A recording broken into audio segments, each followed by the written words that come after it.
was a regular. Well, I live in the neighborhood. I live right up the hill.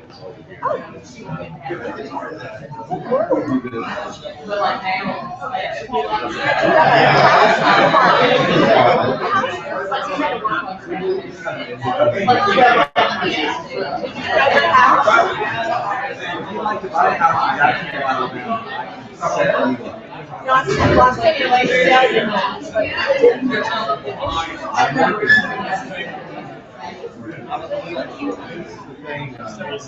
your Thomas Jordan said it was about 5 minutes in Auburn, where it's a vibrant economy.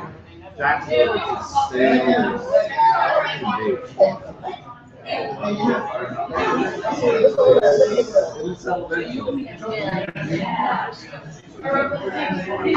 All manner of things shall be well. Did you have someone living there?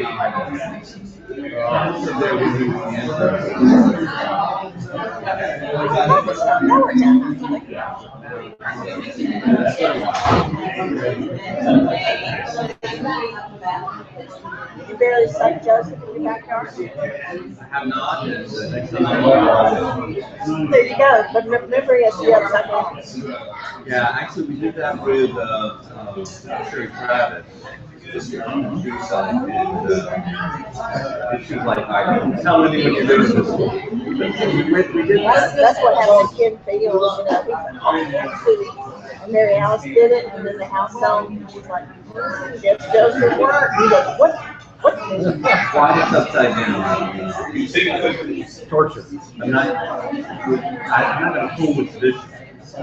Sell this house or? You can bury Joseph, or you can bury and then you can sell your house because it's not a vegetable.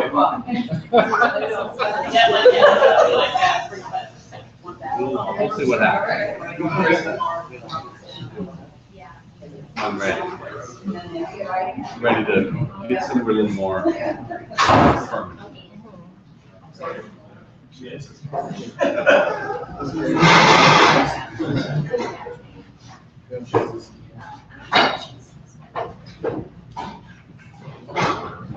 All right. Hey, everybody. Hi. Hey. Thank you. My name, if you don't know me, is Katie Nakamura Ringers. I am the director and the vicar here at the Abbey. The Abbey is a place to read poetry and show art and have really interesting conversations like the one we're going to have tonight. It is also a place to drink coffee. And the coffee bar is opening and it is functioning. So if at any point during the presentation or afterwards you would like some coffee or a milkshake or something to eat, Leah and Kelly and I would be glad to help you back there. So don't be shy about that. So we have been this year and last celebrating a whole lot of 50th anniversaries of one of the most important events in this country's history, which is the Civil Rights Movement.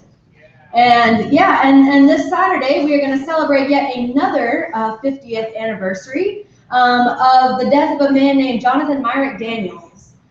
He was a young Episcopal seminarian at the time who came down to Alabama to participate in a lot of the protests, was arrested and then martyred on, I believe, August 20th in 1965. And there is a pilgrimage going on down in Hayneville, Alabama this Saturday to honor him. And here at the Abbey, we wanted to honor that event here in Birmingham. And the best way that I knew how was to invite one of my very favorite people, the Rev'd Brandt Montgomery, here back to Alabama to speak. Brandt wrote his thesis at General Theological Seminary on justice and even more broadly than just Jonathan Daniels' life and death on the Civil Rights Movement and most specifically on the Episcopal Church and its role in it, which is really interesting, and I hope that you will learn a lot. I'm really excited about this. Brandt graduated from the General Theological Seminary, or the seminary. several years ago. He served at Canterbury Chapel in Tuscaloosa here in this diocese for a couple of years, and then he was stolen away by the Diocese of Western Louisiana, where he is the chaplain at the Church of the Ascension School, and he'll probably tell us a little bit about that. And we are dying to get him back, but we are also very thankful that he is here for about 12 hours. I'm glad that he was able to fly in. So without further ado, the Rev'd Brandt Montgomery, who we all love and love.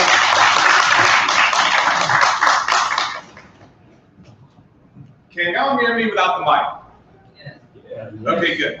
Yeah. Because I'm a person that likes to walk around and be free and everything, and doing this, that just kind of be weird to me. So I'm just gonna put this here. And if y'all can hear me good, then I'm just gonna be like this. Okay, good. So first off, I would just like to say thank you to my good friend Katie and to my good friend Josiah for making a way possible for me to come back to Alabama and to a diocese that I love so much, a diocese that I am the son of. I am a son of the Diocese of Alabama. Grew up at St. Peter's Church in Talladega, Alabama, just down the road on I-20. And then went to the University of Montevallo. From there, a little small public liberal arts school, just 30-something miles that way. And then from there, did all sorts of things. I did an internship at St. Michael and All Saints, Dallas for a couple of years. Then came back here to Indian Springs at St. Francis Church, was a youth minister for a year, and then went to the General Theological Seminary, the Church's Seminary. Yeah, that's right. For 3 years, in 2009 to 2012, and then had the honor and privilege of serving my first parish appointment at Canterbury Chapel at the University of Alabama from 2012 to 2014. And it was from there in which I was called by the rector of the Episcopal Church of the Ascension in Lafayette, Louisiana, in the Diocese of Western Louisiana, to be the chaplain of its parish day school, a school that is composed of 3 separate campuses united as one school, and as of today has an enrollment of over 830 students. And I am the chaplain of every single one, including the faculty, staff, and administration. And it is a job that I love very much. But I'm just very glad to be back with friends who I love so much and to meet some new friends. And it's great to be back in the great state of Alabama, a state that I love and still hold dear very much. So that is how I know about the history of the Diocese of Alabama, particularly the history of the diocese during the Civil Rights Movement, because as Katie had alluded to in her introduction, I wrote my thesis during my senior year at General on the Civil Rights Movement in the Episcopal Diocese of Alabama, particularly the involvement of the 6th Bishop of Alabama, the Right Reverend Charles Colcott Jones Carpenter, who was Bishop of this diocese from 1938 to 1968 for 30 years. And he did a lot of great work, but when it came to civil rights, that was his black mark, if you will. And later on in the lecture, we're going to be talking more in depth about Bishop Carpenter and how civil rights was his black mark, and why I have the particular opinion about Bishop Carpenter's involvement in the civil rights movement that I do. Some people will be surprised that I have a particular view, but I'll explain that momentarily. So let's go off to the races, and I want to begin by not getting my clicker here. I want to start off by using an illustration. And everybody who knows me and knows me well knows that I love jazz. I'm a big jazz fanatic. I have some of my former parishioners from Canterbury here, and they can attest that in my office I had a big turntable, and I would play records in there all the time. So I want to use an illustration just to illustrate how things should be, but unfortunately are not in real life. From 1944 to 1983, there were a series of concerts that were held all across the country, referred to as Jazz at the Philharmonic. Does anybody have any recollections about those concerts? Oh, well, I think we got a lot of young people in the congregation tonight. So, but from 44 to 83, these were, I mean, just great jazz concerts that were produced by a great jazz producer and just great man by the name of Rev'd Brandt. And he discovered a lot of the great jazz greats that we have heard about and have great affinity for. He worked with Fitzgerald, he worked with Billie Holiday, he worked with George Benson and Herbie Hancock and all of those great people. But from 44 to 83, he produced this great concert. And during the Civil Rights Movement, during the 50s and 60s, when these concerts were going on, he would have a lot of the greats of jazz on one stage, performing just an all-out jam session. It was just divine. And it included people like J.J. Johnson and Max Roach, and Billie Holiday sang a couple of tunes, and Ella Fitzgerald was there. And Woody Herman appeared, and I think even Benny Goodman made an appearance at one time. But the reason why these concerts are so important is because Grands used these concerts as a way of showing the world how the world should be. Whereas you were able to have both white and black jazz musicians come together on one stage, jam out, and just have a grand old time. And the audience that would be there, just a big auditorium full of people, packed out, standing room only, would be whites and blacks together.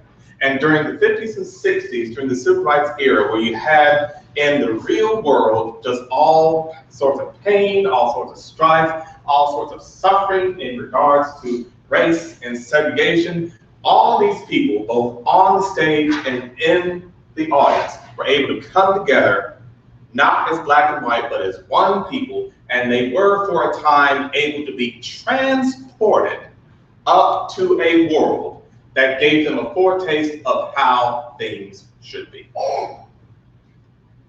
But unfortunately, being it was only a foretaste, it wasn't for real, it wasn't long term.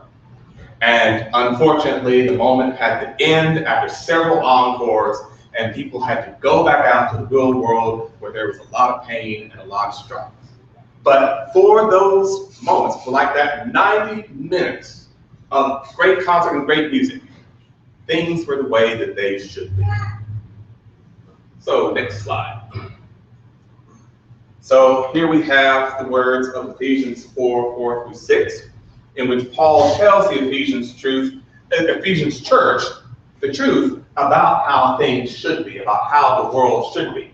There is one body and one spirit, just as you were called to the one hope that belongs to your call, one Lord, one faith, one baptism, one God and Father of us all, who is above all and through all and in all. That is the way that things should be. But unfortunately, because of our human brokenness, we are not able in this world to fully be in the way that God has intended us to be. We can work toward it, and we are working toward it, and we are getting to that place where we should be. And I would have to say that we are in a much better place now than we were back in the 40s, 50s, and 60s. We still have a long way to go, but we're far better now than we were back then. We still have a lot of ways to go. But this should be what we should constantly look forward to. What we should constantly have in our mind, that there is one Lord, one faith, one baptism, one God, made person, made human in the person of Jesus Christ, who unites every single person in this world. And that every single person in this world is loved by God through the person of Jesus Christ and the Holy Spirit working in the world today. That is the truth of how things should be. And that is how it will be when the great day and when God's kingdom comes down to this place. Next slide, please. Okay, so we now have to understand the historical context for why the Civil Rights Movement happened the way that it did. So what you have here is a picture of, well, what were at the time two countries. This was the Civil War. And you have in gray the states of the Confederate States of America, and in blue the states of the United States.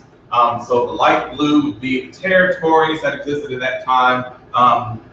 The dark blue were the actual admitted states, and the gray were the Confederate States. So 1861 to 1865 were years of great fragility and torment for the American Republic. So you had these states, the South against the North.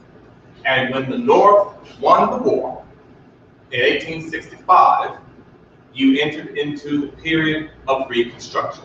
And you had the Reconstruction Amendments, the 13th, 14th, and 15th Amendments, where African Americans were granted citizenship. They were given the right to vote, and declared slavery totally illegal. So for the Reconstruction period, starting from 1865 to 1877, for that period of time, African Americans in that most recent part of that history experienced the rights that they should have had all of the time. But as we would see after 1877, there would be things that would begin to be put in place that would be a great step backward, and would be a great step backward for almost 100 years for African Americans. So go to the next slide. So there are three precipitators for how the modern civil rights movement came about. So the first event was the Compromise of 1877. That came about as a result of the situation surrounding the 1876 presidential election, one of the most contested presidential elections in all of American history. The second is the Atlanta Compromise of 1895, which was spoken by Booker T. Washington at the Cotton States and International Exposition in Atlanta, Georgia in 1895, in which we would get the doctrine of accommodationism. And then Plessy versus Ferguson in 1896, which cemented, especially in the American South, for 50, 60 years, the doctrine of separate but equal. But as we know, and as some of you may remember, things were separate, but they definitely were not equal. So next slide. All right, so here is, so we're going to first talk about the Compromise of 1877, and what you see here are the Democratic and Republican presidential tickets of the 1876 presidential election. For the Republicans, you had Rutherford B. Hayes, the Republican governor of the state of Ohio, and for the Democrats, you had Samuel J. Tilden, the Democratic governor of the state of New York. Tilden ran as a reform candidate against the machine, and Hayes represented the opposite side of that. So he represented sort of the party machine politics of the time. So we'll go to the next slide. This is the electoral map from the 1876 presidential election. Now, at that time, and of course, you know, red is Hayes and blue is Tilden. So Republican red, Democrat blue, same as today. So at that time, 185 electoral votes were required to be elected president by the Electoral College. So what had happened originally, and I need to get my notes out, this can always forget, is that Tilden had 184 electoral votes. He was one electoral vote away from being elected president. And on election night in 1876, Hayes had 165. So what the problem was, there were 20 electoral votes that were in contention. And there were 3 states primarily in which those votes were in contention: Florida, South Carolina, and my now state of Louisiana. And there was one other electoral vote in another state that was declared illegal. But 20 electoral votes were at stake. So what would have happened? Here is the scenario. So here's what could have happened. The 20 electoral votes that were in contention, they could have gone to Tilden, he could have just had one more, that one other illegal electoral vote, and he could have been elected president. Or what could have happened, and what did happen, is that Hayes could have been elected to 20 electoral votes, get one more over Tilden, and be elected president. So it was that latter event that happened. But before that deal came about, there was a special electoral commission that was passed into law by Congress because due to all of this stuff that was happening, who was going to be the president, what was going to happen to these electoral votes, and were they actually done right? Was there fraud or anything? They couldn't come to any agreement about that stuff. So you had November, December of 1876, January, February of 1877. Inauguration day back in those days was March 4th. And you're getting to about a week before the required inauguration day of March 4th, and we still don't know who the president is going to be. So, so what had happened was that a special electoral commission had been instituted by Congress in 1877 to come up with a solution. So the solution that they came up with is known as the Compromise of 1877. And the Compromise of 1877 occurred in this way. By this time, the Democrats had regained control of the House of Representatives. And the Democrats were they were not for civil rights at that time. They were the anti-civil rights party at that time. And the Republicans were the party of the free. Hence why you have a lot of African Americans from Reconstruction and beginning until about the 1930s, a lot of African Americans being Republicans. But then when FDR becomes president and institutes the New Deal, that brings a lot of African Americans over to the Democratic Party. But you know, I digress on that. So here is the deal that was worked out. The Electoral Commission gave Hayes the 20 electoral votes. So Hayes was declared president. So the Democrats said that they would accept Hayes president under 3 conditions. The first condition, that President-elect Hayes would appoint one Southern Democrat to his cabinet. So he did that. He appointed a Southern Democrat to be the Postmaster General. A little rinky-dink post at that time. But he kept his promise.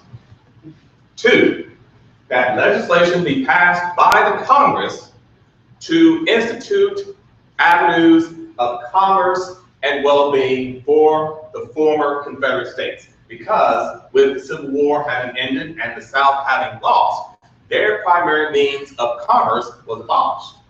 It was done for. So how are they able to rebuild still in the aftermath of the Civil War? Even in 1877, the South was still having a time rebuilding. Kind of like New Orleans is still having a time rebuilding after Katrina, much like that. So that was the second condition, and you know, the Republicans and President-elect Hayes agreed to that.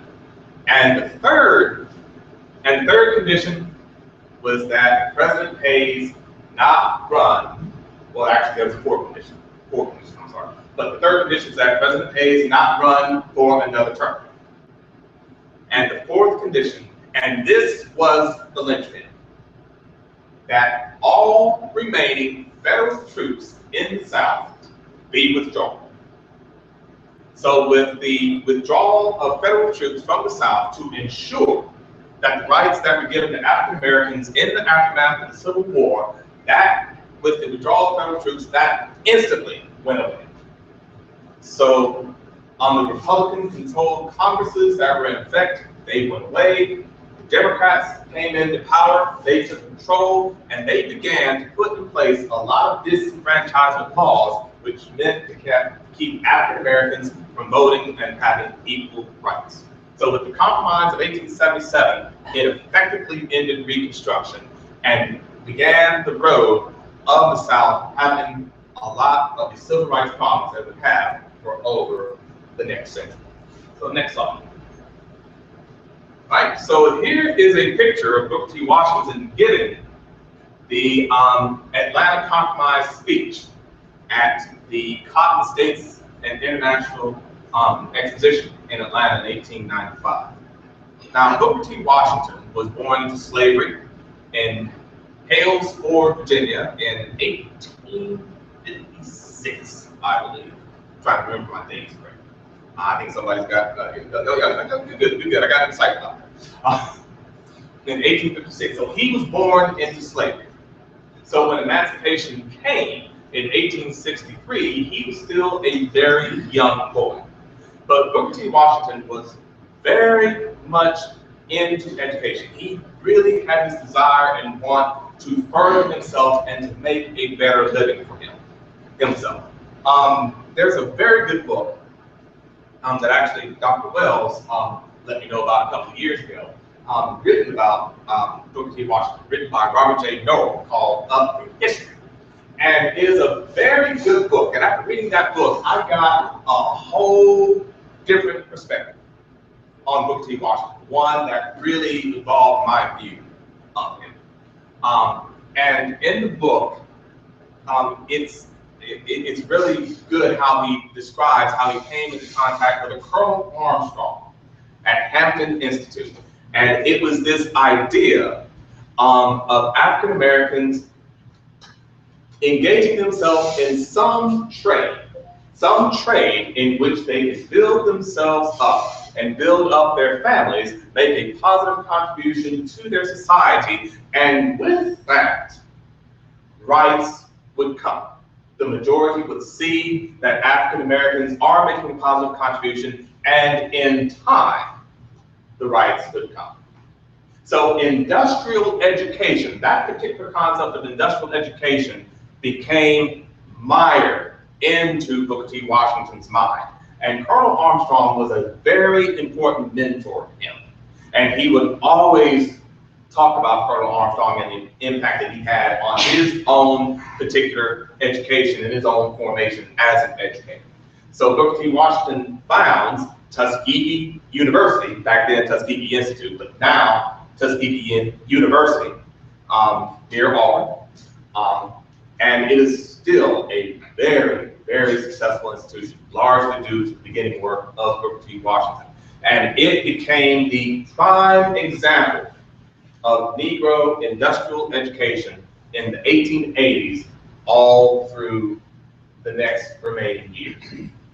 And Booker T. Washington, because of the success that he had in Tuskegee, he became very well known among a lot of the white majority in the country. John Lee Rockefeller, Andrew Carnegie, John Pierpont Morgan, people like that. And they took notice. So at this speech that he was giving at the Cotton States and International Exposition, he came up and he proposed what is now known as the Atlanta Compromise, to which he said this, and would you go to the next slide? So here are the terms of the compromise. So for blacks would work meekly, and they would submit to white political rule if, in return, whites assured blacks of basic education and due process under the law. So that was their proposal. So whites, in turn, agreed with that. And they said that if blacks agreed not to agitate the white majority for equal rights, integration, all of that stuff, then they, in turn, would fund black educational institutions. That's what became known as the Atlanta Compromise. And when I read Norrell's book and read that the reasons why Washington proposed this compromise was because of the fact, let's just be honest with you, Washington recognized that at that time, this was the best that could be done. He knew that there was no way that the white majority was going to go for equal rights and everything like that.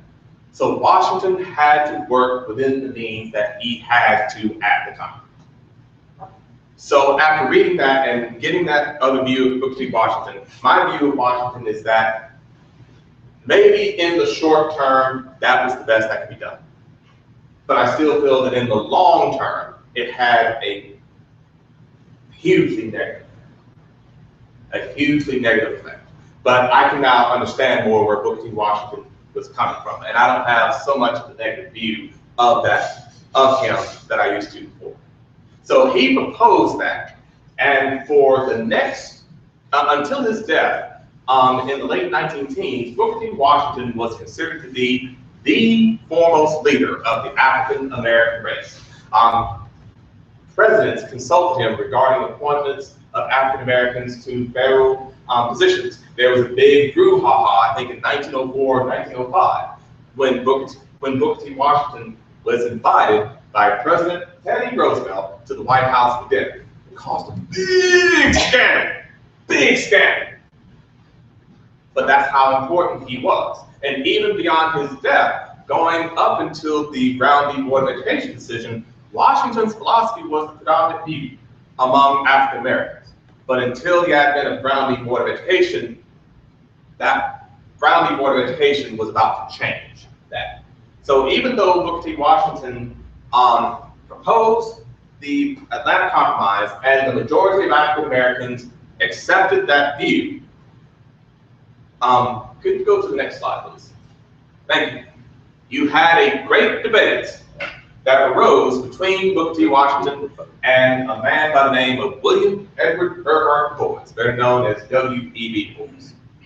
Now, regarding the great debate, you have to understand the circumstances of each man to understand where they were coming from. So again, Washington was born into slavery. He was born in the late 1850s in Virginia.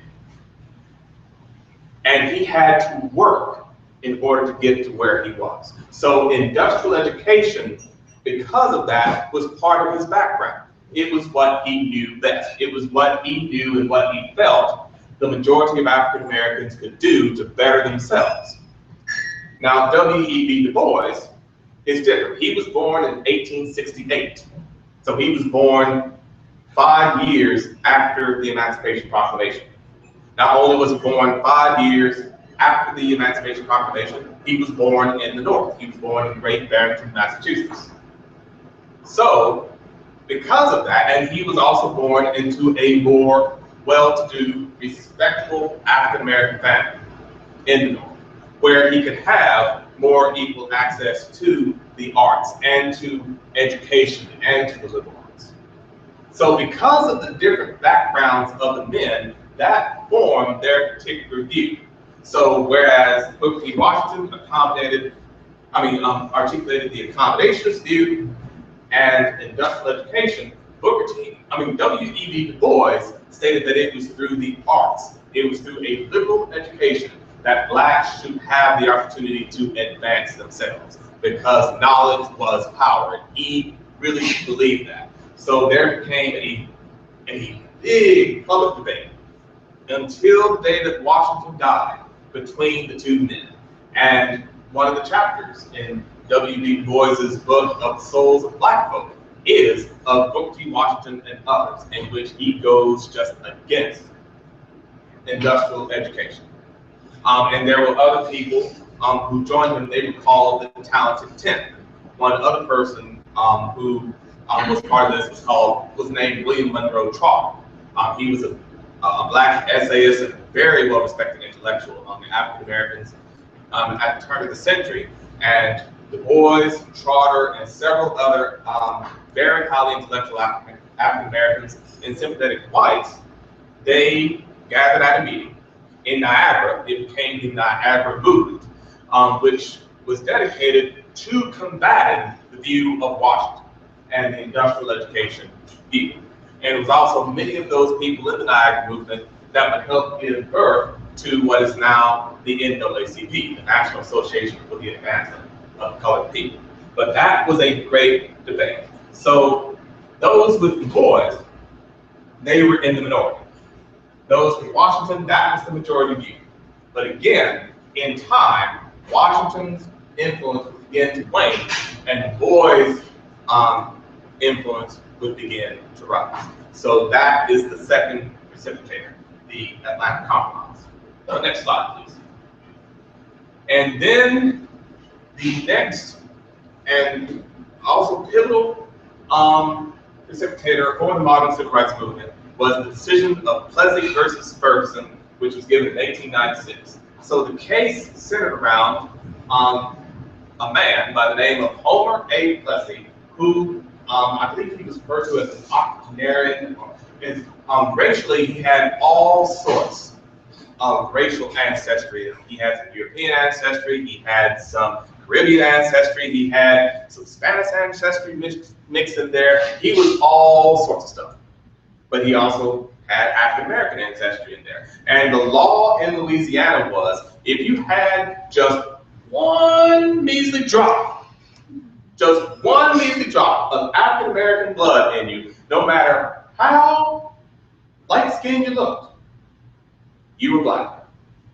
And you were subject to the segregation and Jim Crow laws of the South because of that. So this case centered on Homer Plessy sitting on the whites-only car on a train in New Orleans, Louisiana. Again, Louisiana.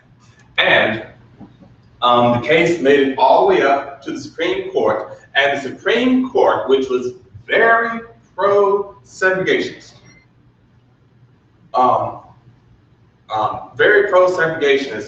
in a decision, only one justice voted against the majority decision, but the majority decision was that accommodations in the country should be separate, had the right to make them separate, but they had to be equal. So we get the doctrine from the Plessy versus Ferguson decision of separate but equal. And Justice John Marshall Harlan, who was the lone dissenting justice in that case, and who was a very pro-civil rights justice on the court, he said that this decision was going to cause havoc and cause rancor among the races for a generation. And he was absolutely right. And that is what happened. So with the South seizing on the separate but equal doctrine articulated by the Supreme Court, that just solidified racial segregation in the South, and they took advantage of it. And as we know here in Alabama, the Constitution of 1901, I'm sure we all know about that. The Constitution of 1901, the longest constitution in the world, I believe. You smack somebody up on the head with that. Was purposely put in place, and the delegates to the convention said this, to disfranchise blacks. It was purposely put in place for them. And unfortunately, that is still the Constitution that is still in effect in our state. And I'm just going to say, it's time to get rid of it. Amen. All right, so next slide, please. Okay, so the Episcopal Church during the pre-civil rights era. So we've done the secular part, so now we go to the Episcopal Church in the pre-civil rights era. So the Episcopal Church, as part of the one Holy Catholic and Apostolic Church, really held on to that view of Catholicity, and I'm talking about small c Catholicity. Whereas that somehow, some way, we are all connected one with another. But when it came to African Americans here in the South, the Anglican Church, the Episcopal Church, was the slave-owning church. There are no ifs, no ands, no buts about it. That's just how it was. So, but Episcopal slave owners, because of this notion of Catholicity, that somehow, even though this person, this African American, this slave, is beneath me, somehow I am connected to that person in some way. So what a lot of Episcopal slave owners would do is that they would catechize their slaves in the Christian faith, in the Anglican tradition. And here is a picture. This is just an example of an African-American slave preacher preaching under the guidance of the white slave master. Episcopal slave masters had this idea, this duty, if you will, to impart upon the Christians, impart upon their slaves the Christian faith. And there was this idea going on that if we baptize them into Christian faith and catechize them, then the soul would be free, but the body could still be enslaved. So that was kind of a way that they got around it.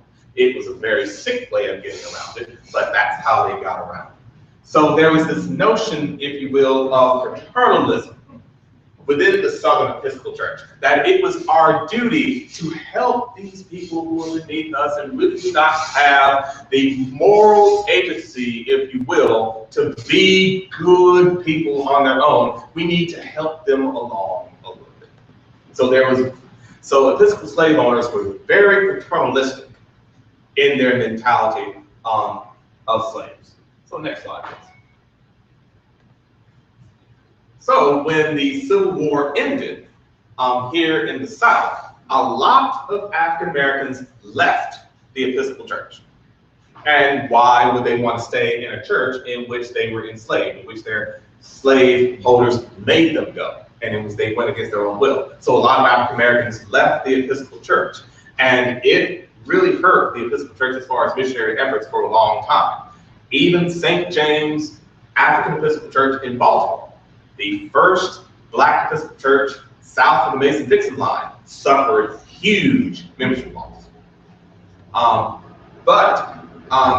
As a missionary effort toward African Americans, and in conjunction with the Freedmen's Bureau of the country, the Episcopal Church started a lot of schools for African American former slaves in the country.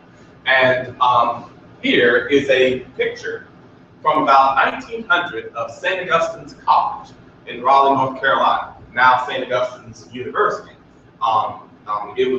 It's a school in which our presiding bishop-elect serves on the board of trustees. I think that's about the end because it's not the lead of North Carolina. St. Augustine's University is one of the, I would say, it is the preeminent and the premier Black college or university for the Episcopal Church. A lot of people don't realize that there are other Episcopal schools in this country besides the one. And they are all African American schools. So in addition to St. Augustine's University in Raleigh, you have Bois College in Denmark, South Carolina, and you have the now defunct St. Paul's College in Lawrenceville, Virginia. But of all the schools that were instituted, these three survived, and two of them still survive.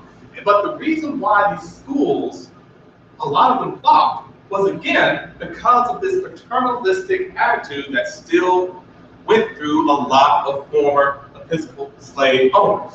That African Americans could really tell if they really cared for them or not. And they, I don't want to say what I would like to say about that. I want to keep this G-rated, but they could smell something. So let's just say that. But this was an effort by the Episcopal Church to evangelize African Americans and to provide education for them. Right, next slide, please. You're doing a very good job.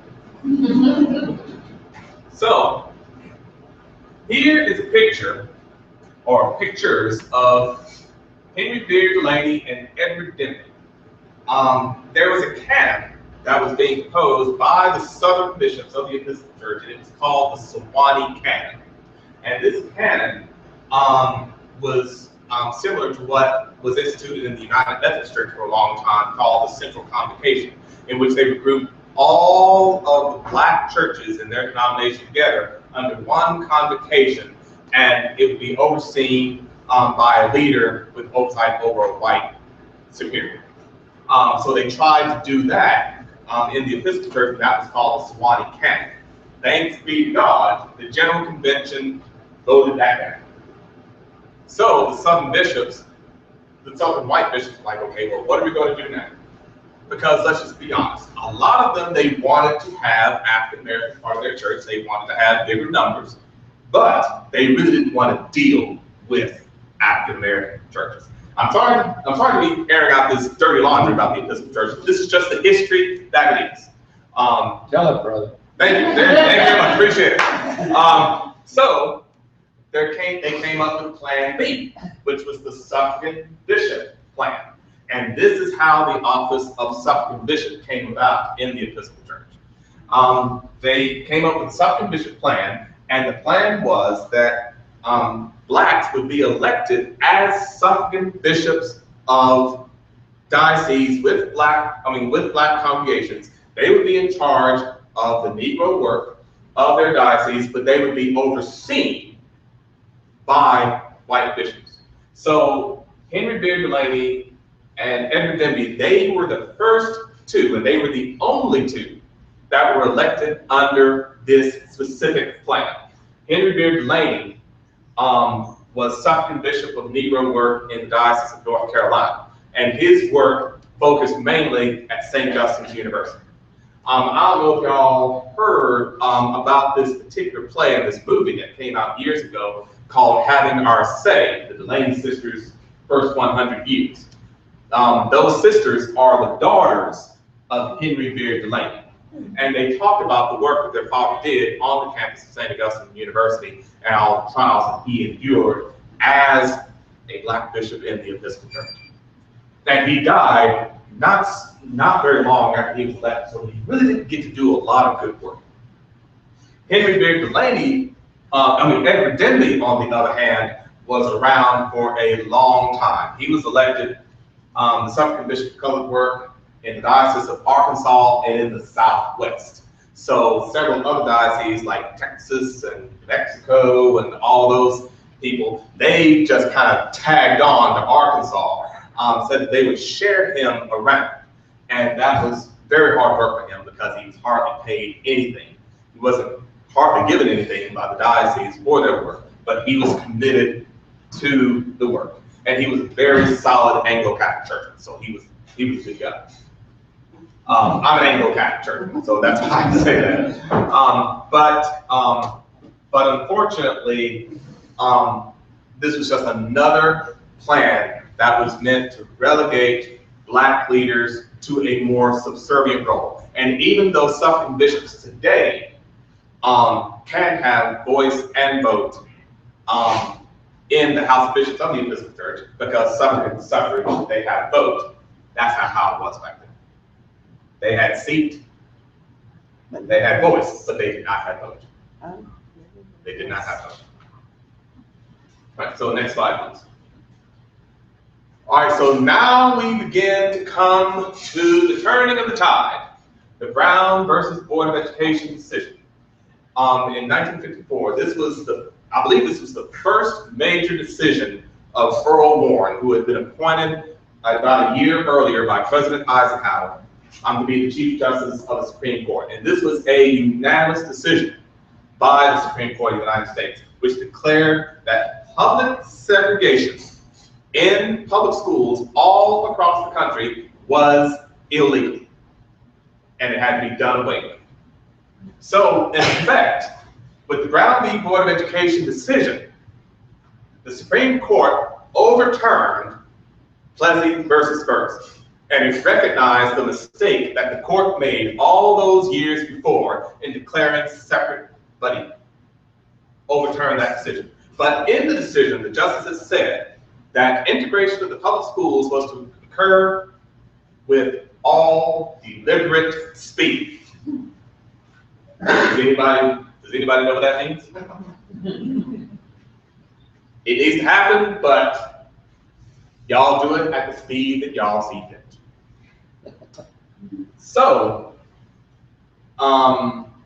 So you can imagine that here in the South, they took advantage of that. They took advantage of that deliberate speed. And it came to a point where time was in need of a little help later on down the road. But that's what they said, with all deliberate speed. And it was from that decision in which you would see a lot of white flight schools crop open. Like, for instance, Cahaba School, which is just outside of Bonner Valley. That's an example of one. Morgan Academy in Selma is an example of one. Coos Valley Academy, near my hometown of Talladega, Alabama, is a no. So you had all these white flight schools that came up so that white children and white parents would not be forced to send their children to school with African American children.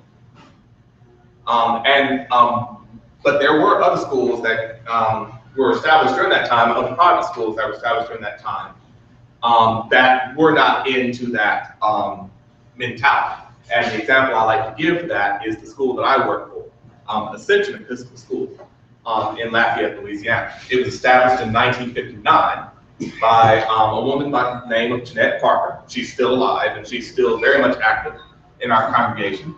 And she established Ascension to be a school in which a Christian environment through the Anglican tradition would be offered to the children of Lafayette. But she makes it clear, she makes it absolutely clear that Ascension Episcopal School was not founded as a white school. She said Ascension had no time for that. And I also give the example that if they were white school, they would not have hired me. So that's an example against the grain that I like to give, and I'm very happy to be at Ascension. So that is no different than that. So now we come back to the Episcopal Church in Alabama, or to the Episcopal Church in Alabama.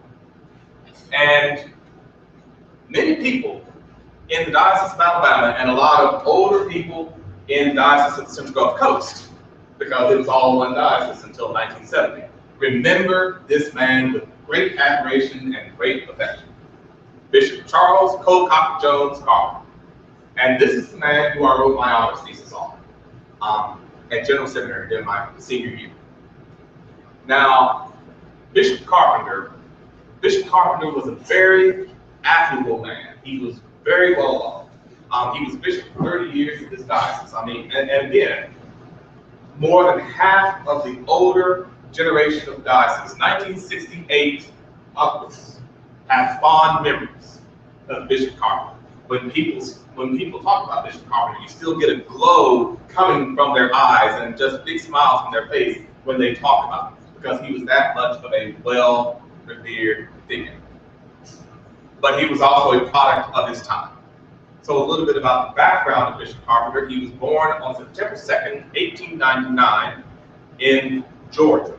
And his family had a long history of being in Georgia.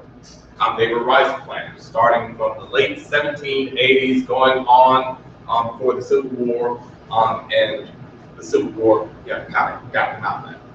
But he was a product of his family, especially his paternal family, the Jones family of the Rice Valley of Georgia, of southern Georgia, along the coast. And his great-grandfather, Charles Colcock Jones Sr., was a Presbyterian minister, a very well-known Presbyterian minister, and he became well-known among the valley of where he lived because of the fact of how well his slaves respected him.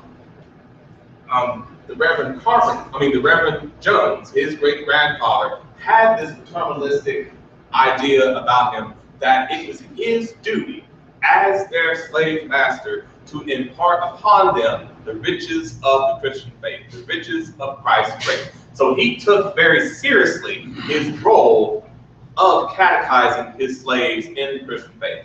And he wrote several books about African slave evangelization that were very well known and popular back during that time.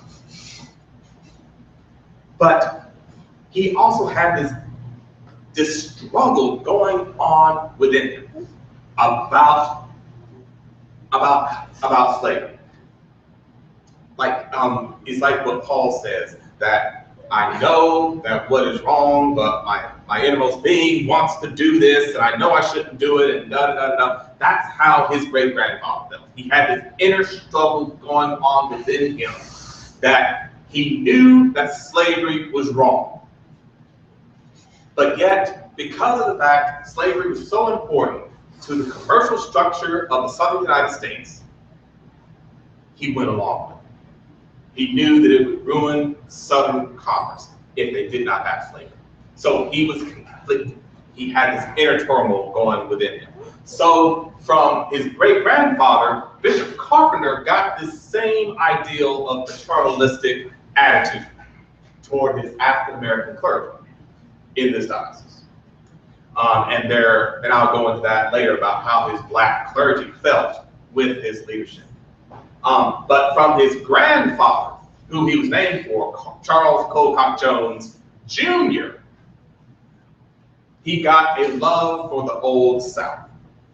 His grandfather, also from Georgia, was mayor of Augusta, Georgia for several months during the early part of the Civil War. He was the youngest mayor of Augusta at that time. I think he was either 21 or 22 at the time he was elected mayor. But then he enlisted in the Confederate Army.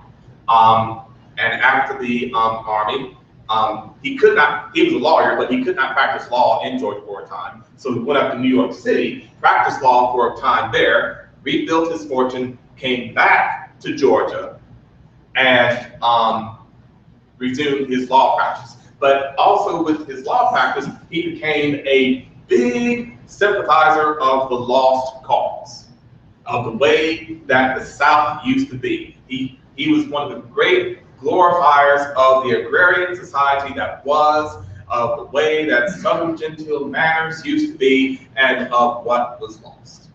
He was the great lost cause sympathizer. And so, from the letters that he would read from his grandfather, Bishop Carpenter got to have this love for the South of the old days. So you have this paternalistic mentality in Bishop Carpenter, but at the same time you have this old Southern gentile nature. And as we will see later on in the lecture, Bishop Carpenter would have that struggle going on within himself at all the time during the modern civil rights movement. So next slide, please. So the modern civil rights movement, as we know it, began in December of 1955, when Rosa Parks, a seamstress at the Montgomery Fair Department Store in Montgomery, Alabama, she got on a bus and her feet were tired. She didn't want to get up. And the white bus driver said that she needed to get up, and she refused. He asked her again. She said, "I ain't moving."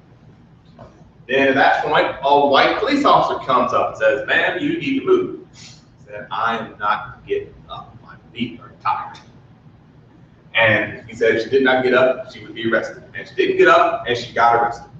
And it was that event that would be the spark that set the fire for the modern civil rights movement.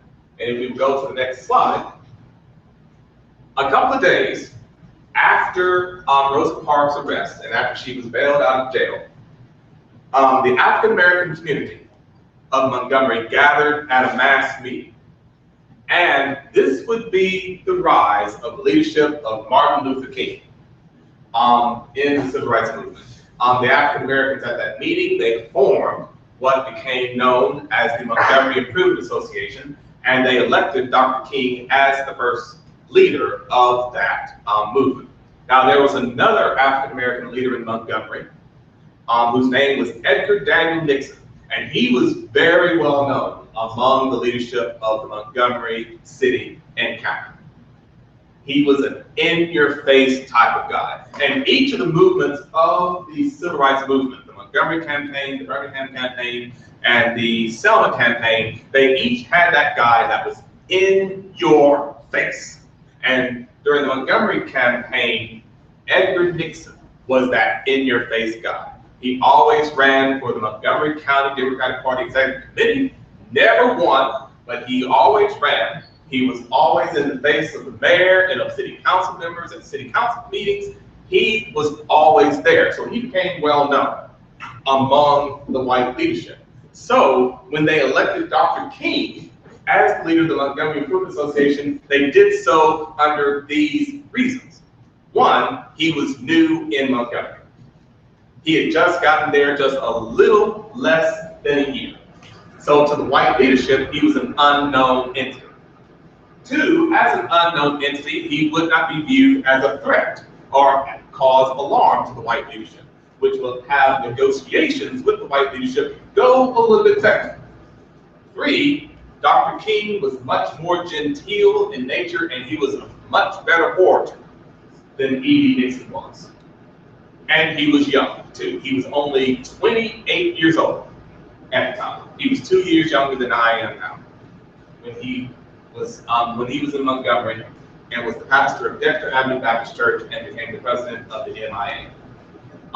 So this would be the beginning of Martin Luther King's coming to prominence in the civil rights movement. And right here you have Ralph David Abernathy, who was the pastor of the first African Baptist Church of Montgomery, and would be Martin Luther King's closest friend and confidant all throughout the civil rights movement. And then you have Rosa Parks here. Next slide. So in my thesis, I talk about two particular clergy people, just to highlight a specific aspect of the Montgomery campaign. And just to plug my thesis just for a little bit, with each of the campaigns that I highlight in my thesis, I do so with a particular mindset in mind. I do it with the mindset, with the Montgomery campaign, of showing how Bishop Carpenter dealt with indisciplined clergy who went against his orders not to take part in the civil rights movement. Bishop Carpenter was a man who believed that the civil rights demonstrations and all the hoopla and the media that was causing, it was not good. And he went totally against it. He felt that the Brown v. Board of Education decision provided more harm to the cause of integration than good, and he felt that by drawing attention to all of these marches that were going on for civil rights, it would harm the cause for civil rights instead of helping. So because of that mentality, he did not allow and he forbade clergy from participating in civil rights demonstrations. But as we will see, clergy in the diocese disobeyed him. They disobeyed him because of the fact, one, they just felt that morally they had to be involved. And in the diocese, you have great people like Francis Walter, who's still with us. He was at St. Andrews and was ran off the diocese by Bishop Carpenter, but was able to come back with the Episcopal Society for Cultural and Racial Unity. And Bishop Carpenter really gave him a hard time. In Tuscaloosa, you had Reverend, who was very involved in the civil rights movement in Tuscaloosa, and escorted the first African American. She was originally admitted into the graduate program at Alabama, offering Lucy. He escorted her into the university to register for her classes. Emmett Reverend did that. He felt that civil rights was important, and he justified Bishop Carpenter in that. And there were several other clergy who just disobeyed him. The two clergy that I highlighted in my thesis, the first was a man by the name of Thomas Thrasher. He was the rector of the Episcopal Church of the Ascension in Montgomery, in Old Cloverdale, Montgomery. Very, very good looking church, built by Ralph Adams Cram, very famed church architect of the early 1900s. Father Thrasher was a racial liberal, an unapologetic racial liberal. The mayor of Montgomery, Mayor Gales, J.D. Gales, was a member of his parish and was the senior warden of Church of the Ascension. So Mayor Gale kind of, protected Father Thrasher in a way and just let him, do his thing, but kept, a lot of the white leadership at bay so that he could still do what he felt was right. So Father Thrasher would meet with the African-American leadership of Montgomery and try to get conversation going between the white and black leadership to have better relationships together. He was a very good man. He was very, very committed to working for results for civil rights. But then one Sunday, there were two things that put the nail in his coffin. The first was that he preached a sermon from the pulpit of the Church of the Ascension, in which he said that it was time for every Episcopal church in the country to open its doors to all people, no matter their race, their creed, their nationality, or whatever. A lot of people didn't like that at Ascension. You had this old school Montgomery Confederate heritage that was still very prevalent in that congregation. And to hear the rector from the pulpit say that in old Cloverdale, Montgomery, that was not going to fly. So that was the first nail in his coffin. The second nail in his coffin was that one Sunday, I think it was the last Sunday in June, this priest, who I will talk more about later, this priest, Robert Earl Bois Jr., at the early Mass at the Church of the Ascension came and worshiped. And what happened when it came time of communion, everybody else went up, he went last, and he drank from the same cup that the white parishioners did. Caused a big row, it just didn't fly well. And when people at that Mass saw that, they went home, they called their friends, like, well, you would not believe what Father Thrasher did. He let that black priest take the cup and all that jazz. So he got angry letters about that. The vestry got angry letters about that. The Bishop Carpenter got angry letters about that. So for the next year and a half, it would just be pure hell as far as relationships were concerned between Father Thrasher and the congregation, because they believed that he had betrayed the historic Confederate heritage of Montgomery by doing those two things. And Bishop Carpenter would write back to Father Thrasher and he would tell him, to keep the faith, this will all pass by, they're just venting off steam, if you need me to come down there, I'll do it. But Father Thrasher did not really feel that Bishop Carpenter was supporting, because Bishop Carpenter never really kept through with his promises of support. So it got so bad that the youth convention that was supposed to be held in 1963 at the Church of the Ascension, that did not happen. It had to be moved to Trinity, Florence at the last minute. And again, just Bishop Carpenter just did not offer him any support. So just having all of this stuff happen to him, Father Thrasher just wiped off his hands, he shook the dust off his feet, and he left. He left for the Chapel of the Cross at the University of North Carolina at Chapel Hill, and he had a very, very prosperous career there. But it just got so bad that Bishop Carpenter just said, maybe you need to think about resigning. And that's what he did. And it would be another 18 months after Thrasher left that church until Ascension got another rector, because people, kind of got an idea of what their reputation was. And the rector that came after him was Mark Waldo Sr. And Mark Waldo Sr. did a lot to bring Ascension to a better place than where they were. So now we come to Robert Earl Bois Jr., that priest who caused one of the scandals at the Church of the Ascension. He started off his ministry at Tuskegee Institute, St. Andrew's Mission in Tuskegee. He was born here in Fairfield. Well, yeah, over there in Fairfield. But he is from here in Birmingham. Graduated from Miles College, I believe. Went to Seabury Western Theological Seminary in Evanston, Illinois.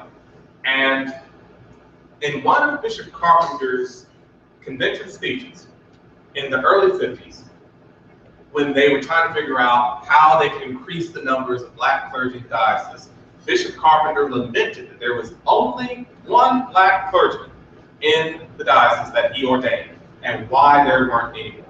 That one black clergyman was him.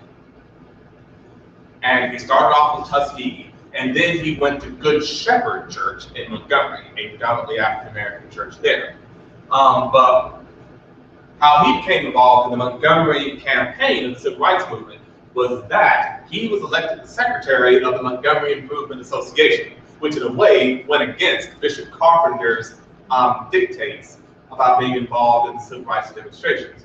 And for Father Bois, there was a picture that appeared not only in the Montgomery Advertiser, not only in the Birmingham News and the Post Herald, but in the major newspapers across the country, including the New York Times and everything like that, in which Father Bois was seen in cassock, collar, stole, and beretta. You think, good Anglo Catholic Church, he was dressed white. Seen marching next to Ralph Abernathy up the street to Dexter Avenue to the state capitol, protesting the injustices, the civil rights injustices in Montgomery. Bishop Carpenter did not like it. Because again, he felt that that was drawing unnecessary attention and it was causing more ill will to civil rights in this diocese. So he wrote him a letter which stated that I do not want you taking part in these demonstrations. You are not to do this, you are not to do this, and da da da da da da. You are basically to be at Good Shepherd Church, run your vestry meetings, run your confirmation classes, and that be it. Father Bois did not abide by that. Because there was according to another letter that I discovered in the Birmingham archives, the public library here, there had to have been another incident that happened because Father Bois ended up in jail. And another priest of the diocese came and bailed him out. And Bishop Carpenter was out of town and he found out about it. And Bishop Carpenter wrote him another letter, which was even stronger. So after he got the pleasantries aside, he said, Father Bois, you are not to commune with white people whatsoever, except with your fellow Episcopal white clergy in Montgomery. You are not to have lunch with white people. You're not to do this, this, and this. Stay at Good Shepherd and do nothing else. But Father Bois also suffered from some health problems, and he decided to take a little break. And it turns out that during that break, he was offered another job by Jesse Anderson Sr., the rector of St. Thomas African Episcopal Church in Philadelphia, Pennsylvania, the mother church of Black Anglicanism in the Episcopal Church. That church ain't going nowhere anytime soon. That church is hot. If you've ever been to a service there, you need to go. It is hot. He became the curate there, and he left Good Shepherd Montgomery. So with the Montgomery campaign in my thesis, what I ended up showing was that Bishop Carpenter just did not do well with clergy who defied his orders in regards to civil rights. He was very harsh with them, he disciplined them very harshly, and he just did not tolerate it. And if they continued to go against his specific details,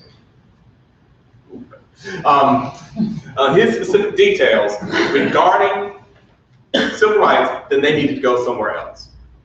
And that's what happened with Father Thrasher and Father Bois. Now, I just have to do a quick aside here.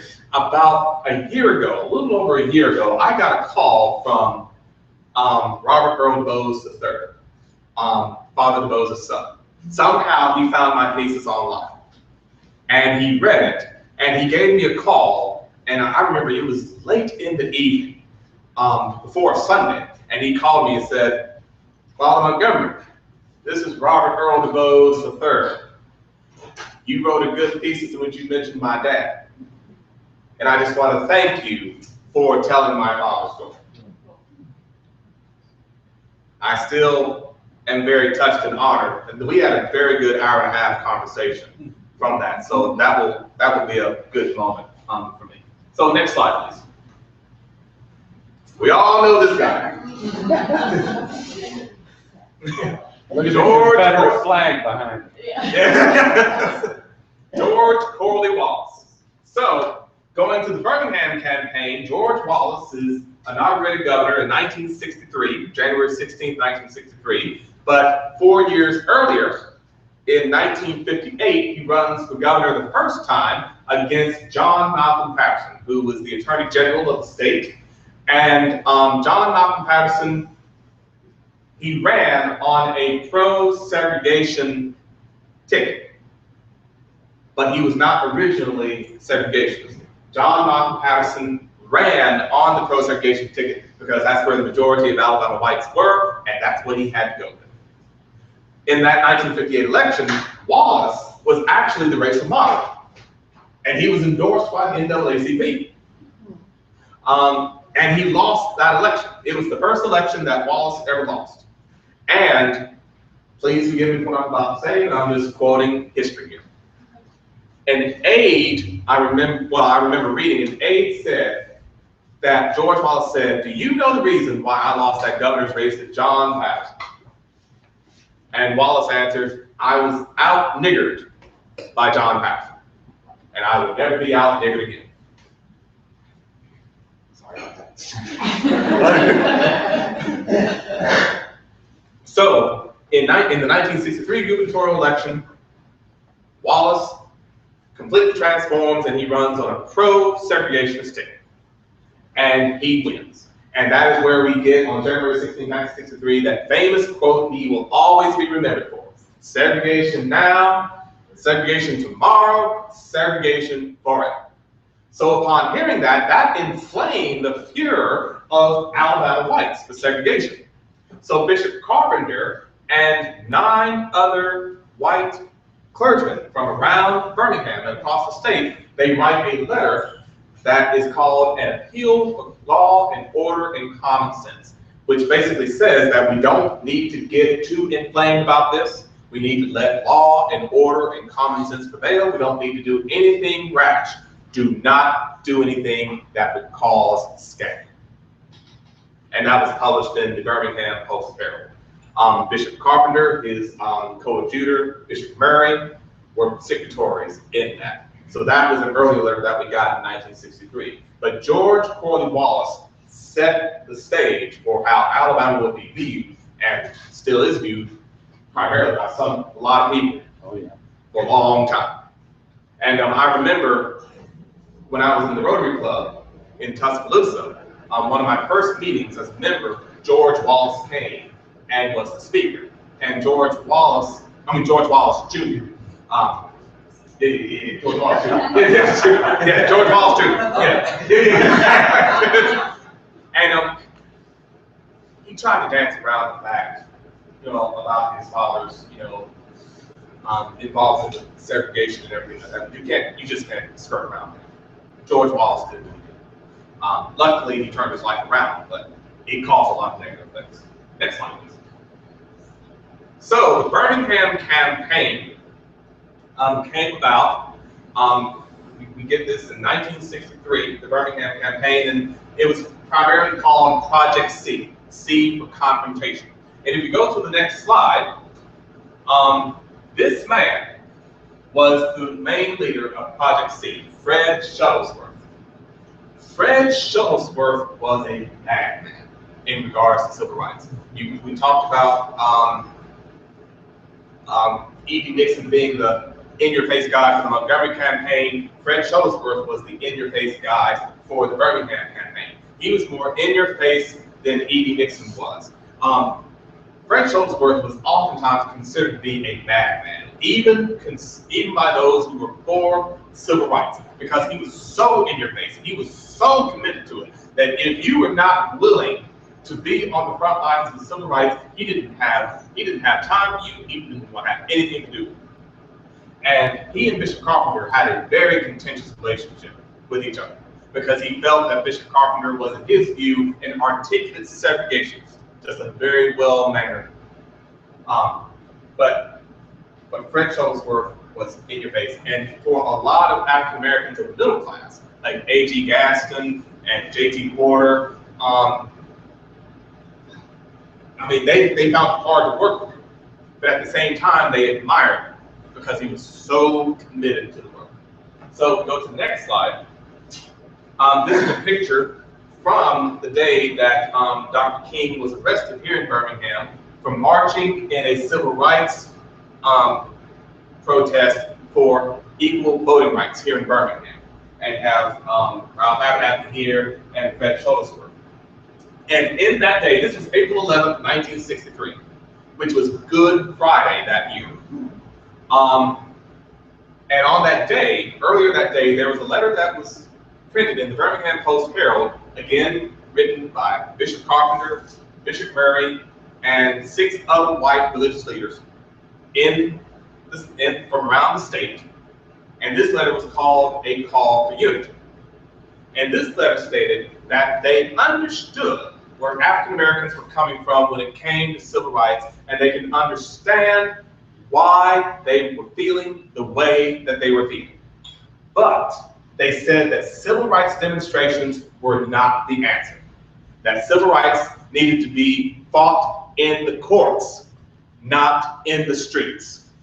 And they asked them, they pleaded Dr. King and Ralph Abernathy and who they referred to as outside agitators to refrain from marching and to not do it.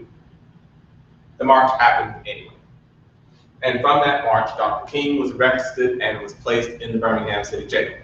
So on Easter Sunday, April 13th, Dr. King gets a copy of his letter printed in the Birmingham Post-Herald, and he is both saddened and he is enraged. So from that, he begins to write what is now the letter from the Birmingham Jail on the margins of that paper.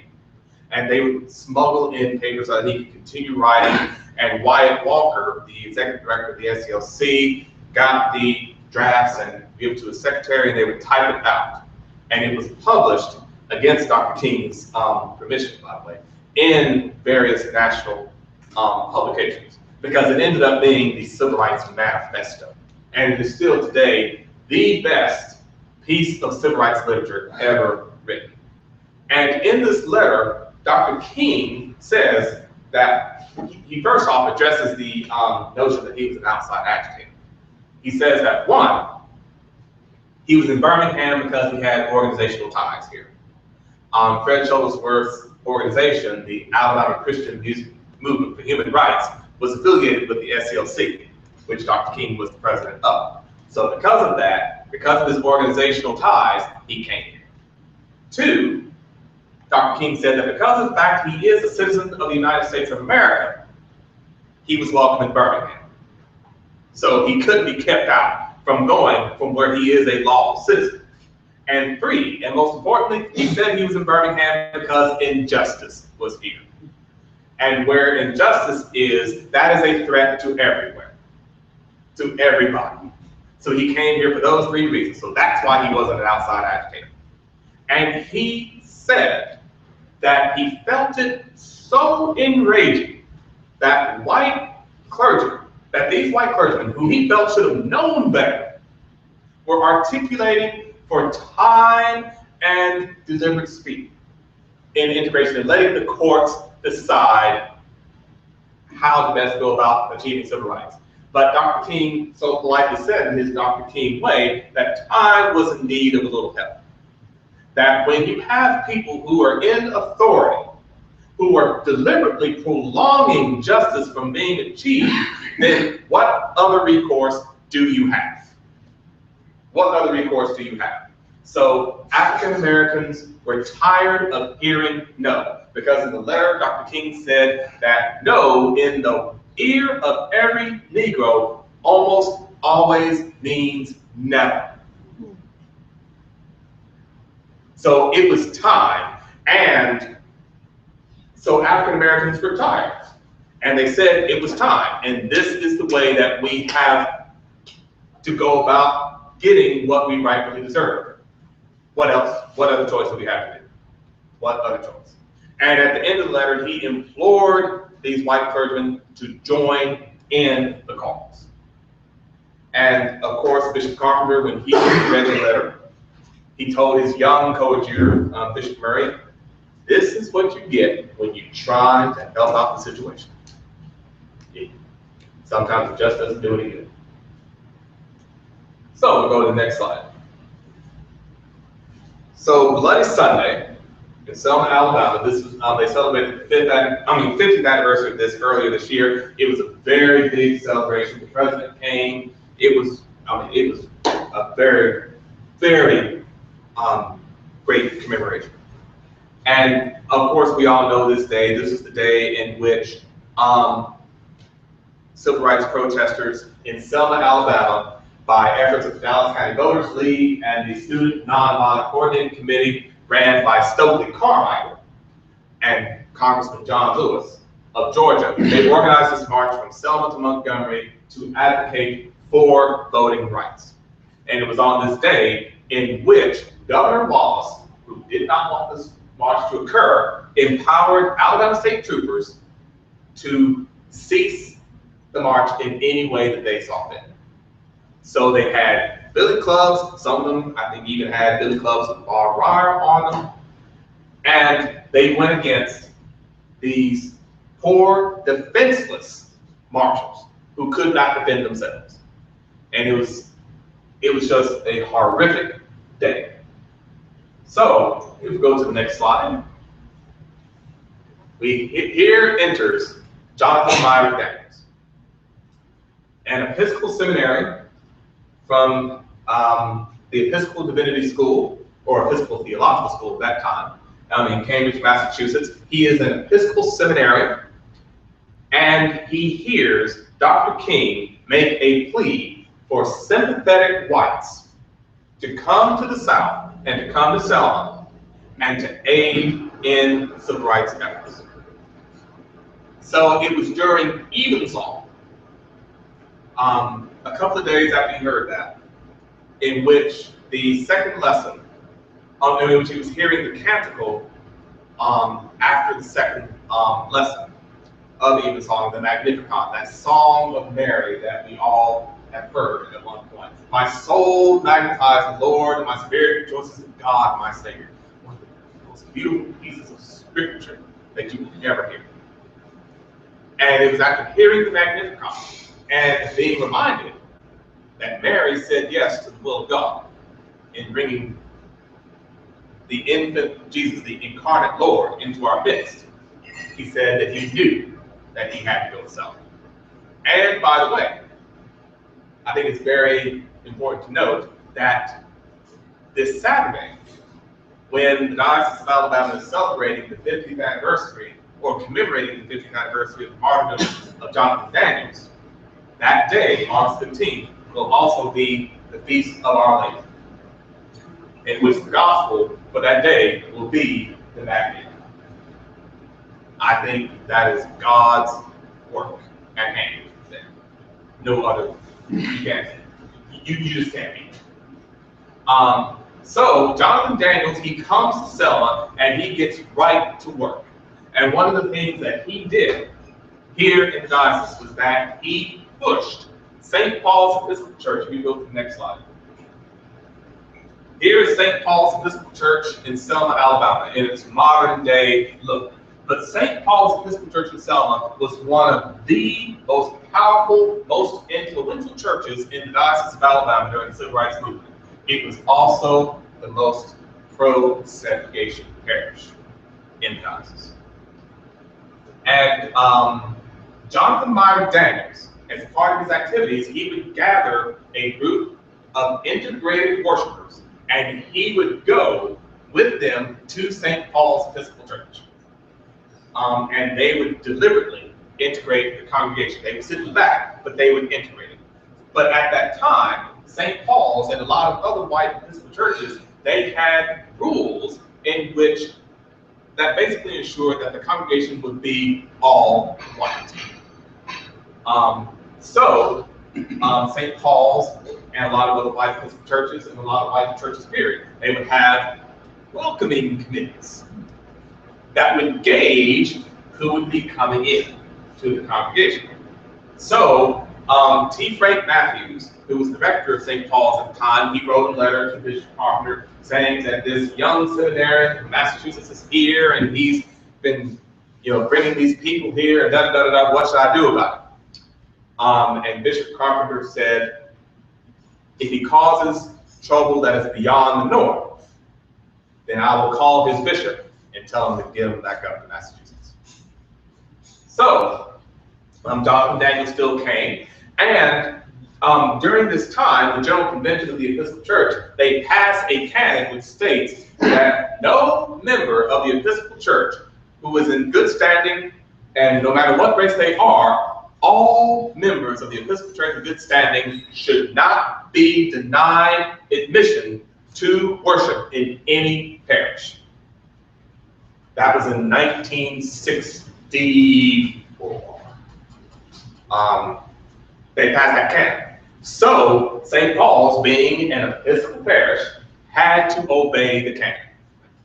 And Father Matthews had to write not one, but 2 pastoral letters to the congregation, not 2 days, but 1 day apart from each other, in which he had to explain why they were following this.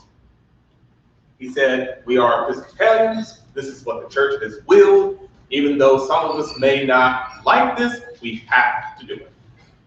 And Bishop Carpenter wrote a letter to the congregation which said that he applauded the efforts that the congregation was doing to follow the canon of the church in welcoming all people. So Jonathan Daniels and his group of people that he would always have together, they came and they took communion at St. Paul's. They did it last. They worked out a deal with Father Matthews in which they would go up last, and so that the old school would not have to drink from the same cup that blacks did, and da-da-da-da-da. I'm just telling you, this is how it was. And so that they could be happy and everybody else could be happy.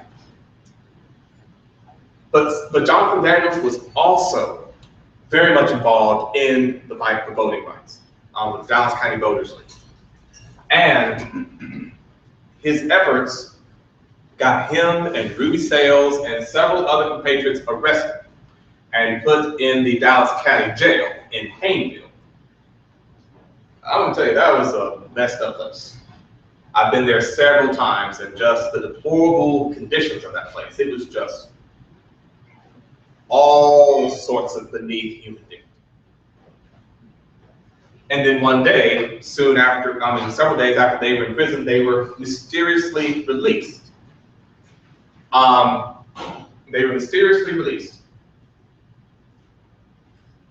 And while they were just walking around Hayneville near the cash store, a deputy sheriff by the name of Thomas L. Coleman came and tried to shoot Ruby Sales. But Jonathan Daniels took the blast himself, a 12-gauge shotgun right to the chest, and he died instantly. And another priest that was with him, a Roman Catholic priest by the name of Richard Marshrow, he tried to run with another African-American girl to try to protect her, but Thomas Coleman shot him in the back.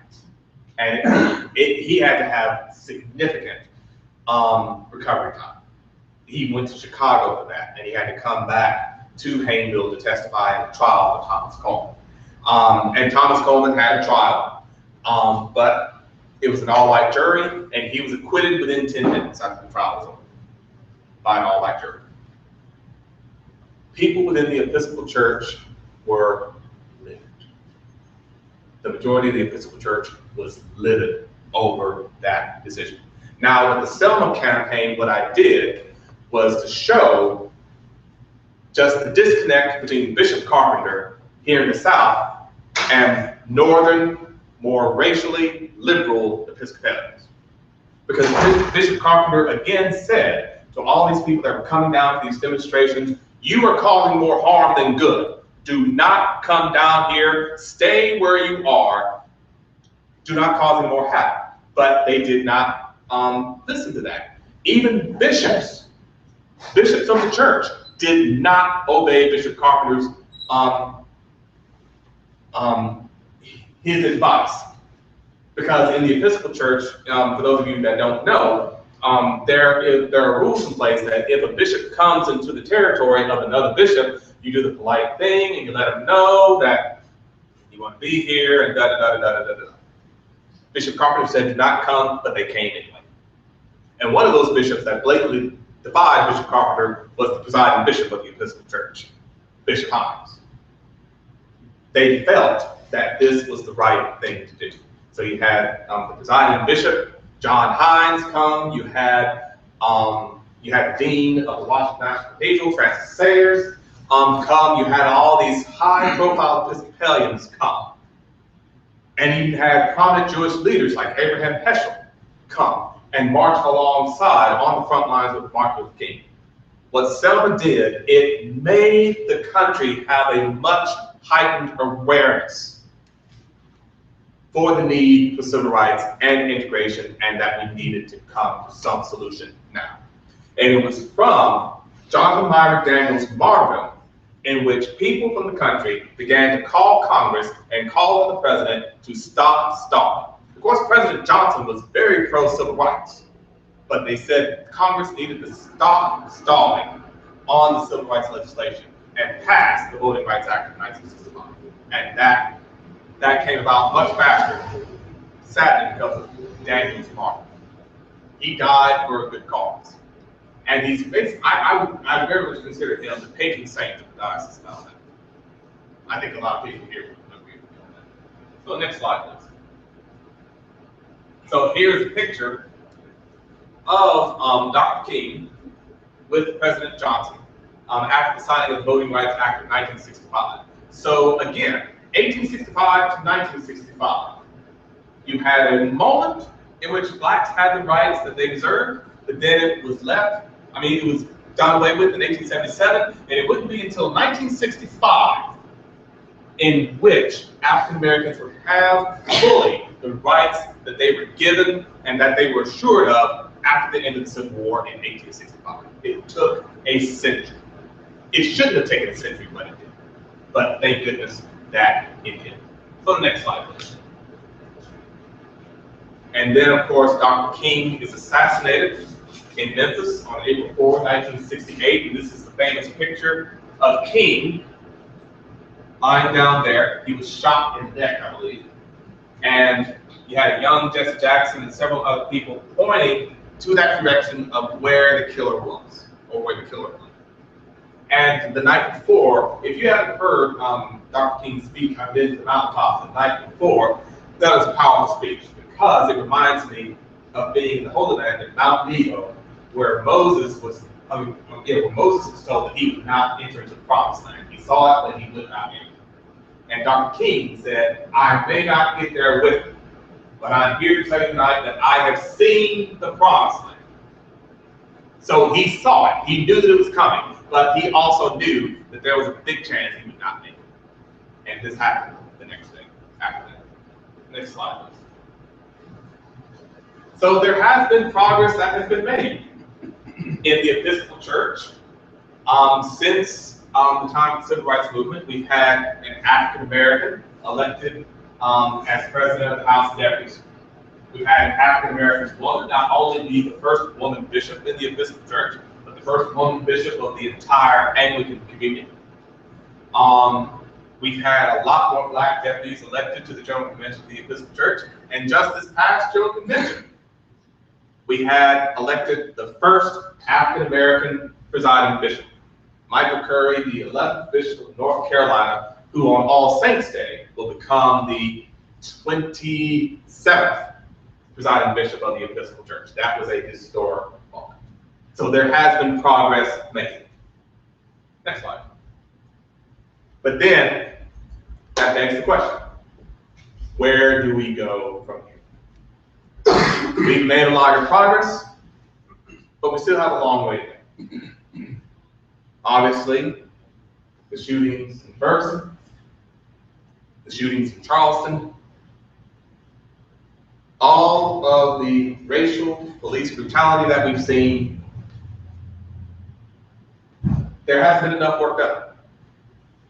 So this now begs the question, where do we go from here? And it is at this point in which I would like to just open it up to a few questions and just engage in a little bit of conversation with all of you about what you think about where you think we should go from here and how we as the people of Christ in the world can affect that change. Brad, I have certainly learned a great deal from your talk. And I'm afraid that much remains to be done because so much structural and institutional racism exists and continues to exist in our nation. It seems that well-meaning white people are completely oblivious to the fact of institutional racism. Right. And I wonder, I've encountered this with recent meetings of our Commission on Race Relations in our own diocese. They talk about having African-American friends and how much progress we've made, and things like that. But there is very little understanding of the structures that make racism persist. Would you address that? Right, and like for instance, I can understand where you're coming from, Dr. Wells. It's like, you know, when people tell me, Brent, you're not the typical black person. You're very articulate for a black person. They can't believe that I've gone to the schools that I've gone to as a black person. Even though they think they mean well, they don't understand what that actually is saying or what that actually means. Because it's actually saying that it's not really supposed to be that way. And somehow you are going against the norm of how things should be. I don't think they realize that that's what they're saying, but deep down, that's what they're saying. And for me, when I hear stuff like that, it hurts because, you know, it makes me think, well, what way is there of being black? Or, you know, I'm just me. I just seek to be me. That's all I can be. So I can understand where you're coming from with that. I just don't think, but we got to come to a place where they can get to a full understanding of what things like that actually mean and how it can actually detract and make one feel less of a person than actually great. I know that they mean well. Sometimes good intentions, you know, aren't always good intentions. Did I answer your question? Yes, and I think that it tells me that each one of us needs to look deep inside ourselves and realize that we are in many ways unaware of the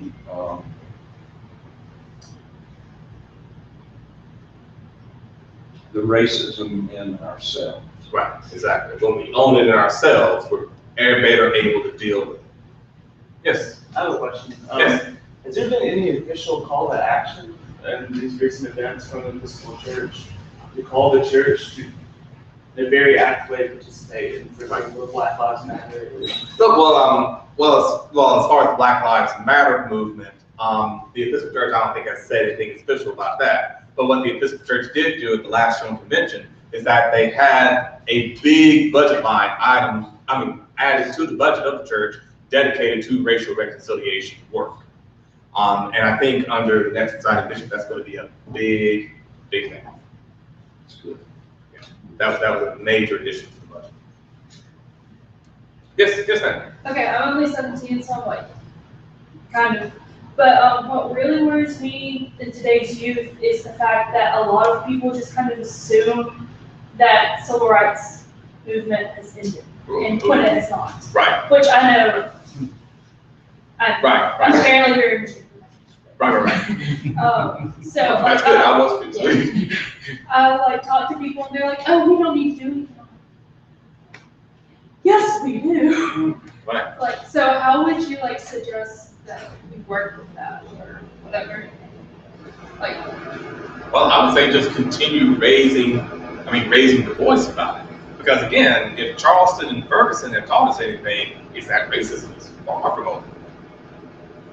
I mean, it's far from over. We still have problems. You have it on TV every day. So that should be proof enough.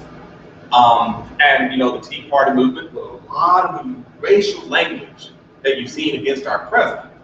Yeah. And some of the things that you see in our publications, I mean, having, you know, in political drawings of the White House having watermelons, you know, growing, I mean, that's a racial thing. Is the president drawn as a monkey? I mean, that's very shameful, very racist. Yeah, can all that.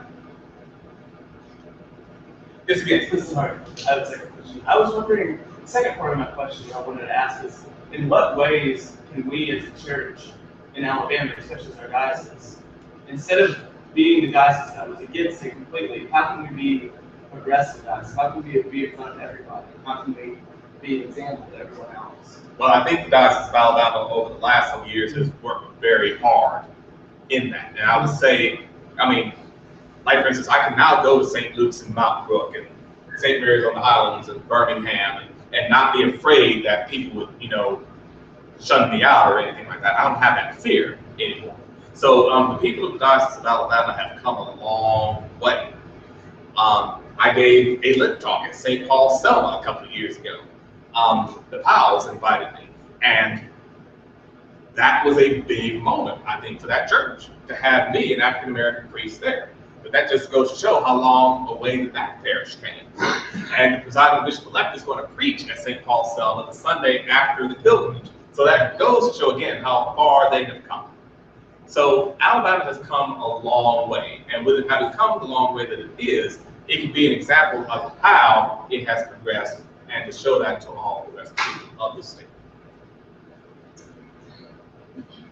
The last couple of weeks, I've been introduced to this new concept, who's a possible or a workshop that we're going to do in January, and it has to do with bias. Mm-hmm. And so, for me, one of the things that we need to do is, so the assumption is that we're all raised with bias, and in that family parameters, negative and positive things are attached to those biases. So we carry those with us.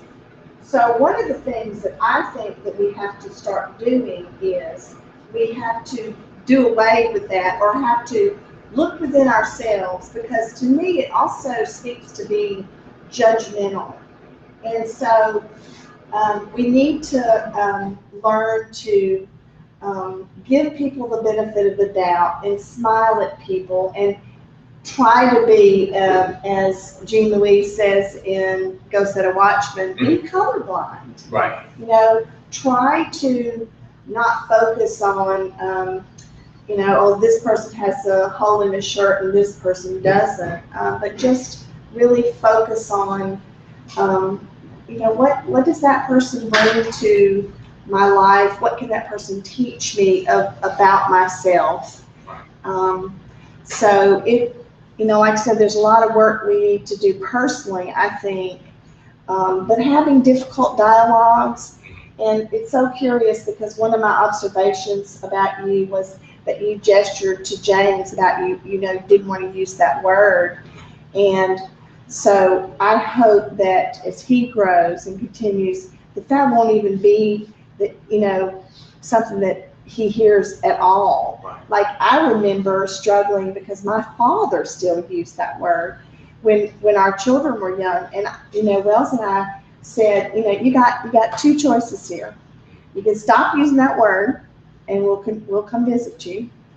Or if you're going to do that, we're not going to come visit.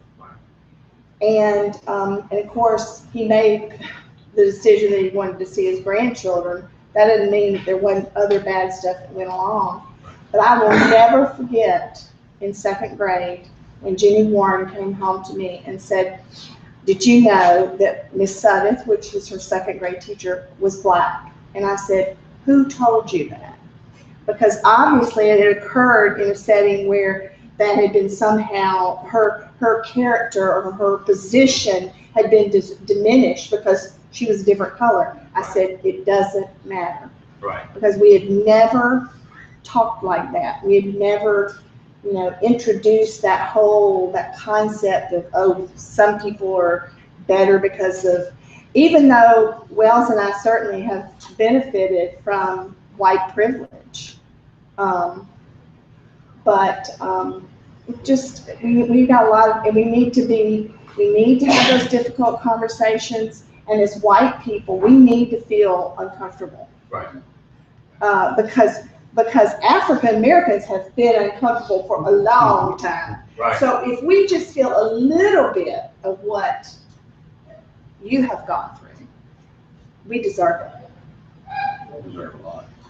Brant, I agree that you have left the Diocese of Alabama. I mean, I know that you made the right decision. You were called to Ascension in Lafayette, and yet you were the first African American raised up in our diocese in more than 50 years to be ordained an Episcopal priest in our diocese. Before that, it was 50 years, and before that, it was 50 years. And I believe that until we have African American priests at our tables and in our pulpits, we will not see meaningful change. I think as young people, we need to find a way to not be afraid to have conversations, use social media as a positive outlet, and be willing to listen to the other side, just because that's a way to eventually get them to understand and educate them. I think become a teacher, because maybe one day, you'll learn Alabama history and you'll learn the truth in that classroom, unlike how I grew up. But, I was trained in anti-racism in the Episcopal Church. And then I remember a few years later, Jonathan Chesney and I we were chaplains for Sawyerville, and we wanted to do anti-racism training in the evenings for the youth. And a lot of people, we did it, and it started to go well, and it was a very mild version of it, but a lot of people complained about it and were uncomfortable, and their parents even as part of it. And I never took it personal, because they just needed time. I needed to be more patient with them, and it still happened. And I think a lot of those kids have a different feeling than they would have initially. And I did it slowly but surely. But when I say slowly, I think that we do need to talk about it. The uncomfortable conversations, it's just being active as much as you can be without being over the top, so people will listen. Right. Well, I think now I'm going to close with this. But I think, one of the avenues in which we get the church to be what it is from places like this. I'm going to make a little pitch for the Abbey. I think the Abbey is doing a very good job of getting those people who normally would not feel like they can be part of the Episcopal Church because of certain stereotypes, like it's for the rich white folks and everything like that. I think right here, the Abbey is very well positioned to be that place and to be an example of how the church should be. And I will pray for Katie and her work here as a vicar for that, and for Kelly, her deacon, in that work. They're doing very good work in that. But it takes a choice. It takes a choice to say, we are not going to stand for this. We are not going to abide by this. This is the way the thing should be, and we are going to work toward it. So it takes a choice. So you can be taught something, but you can change it. So I'm going to close, and I regret that I did not open with this before, but we are going to close with prayer. We're going to close with a prayer in the prayer book, and then we are also going to, I'd like for us to say the Lord's Prayer. Close our time.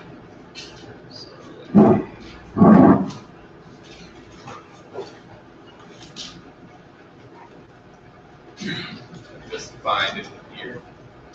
Ah, here. So the Lord be with you. And also with you. Almighty God, by whose grace and power your holy martyr, Jonathan Myrick Daniels, triumphed over suffering and was faithful even to death. Grant us who now remember him in thanksgiving to be so faithful in our witness to you in this world, that we may receive with him the crown of life. Through Jesus Christ our Lord, who lives and reigns with you and the Holy Spirit, one God, forever and ever. Amen. Let us now pray in the words that our dear Savior taught us. Our Father, who art in heaven, hallowed be thy name. Thy kingdom come, thy will be done, on earth as it is in heaven. Give us this day our daily bread, and forgive us our trespasses, as we forgive those who trespass against us. And lead us not into temptation, but deliver us from evil. For thine is the kingdom, and the power, and the glory, forever and ever. Amen. Thank you so very much, friend. Thank you, Thank Brandon.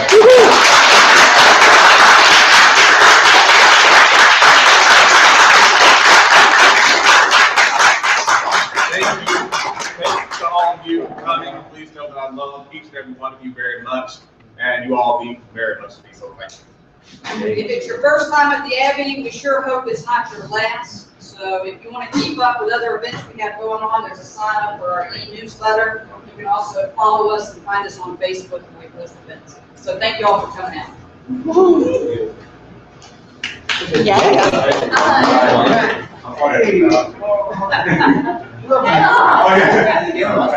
My brain's full.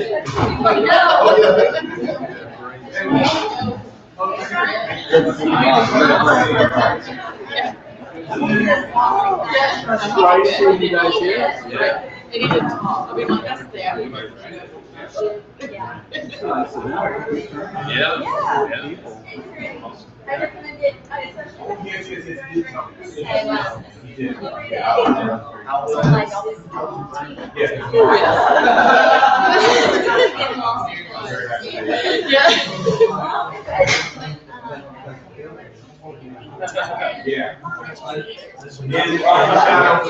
Yeah. In the shadow of night.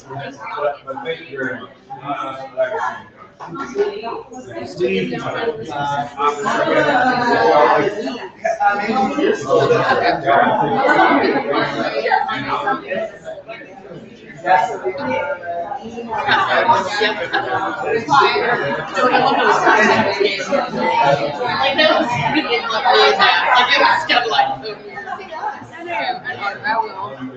Actually, one of my UIC kids is off just starting freshman. I think I'm gonna get him to he's actually practiced, but he liked our UIC group with best friends, so he came. But he I think he's really interested in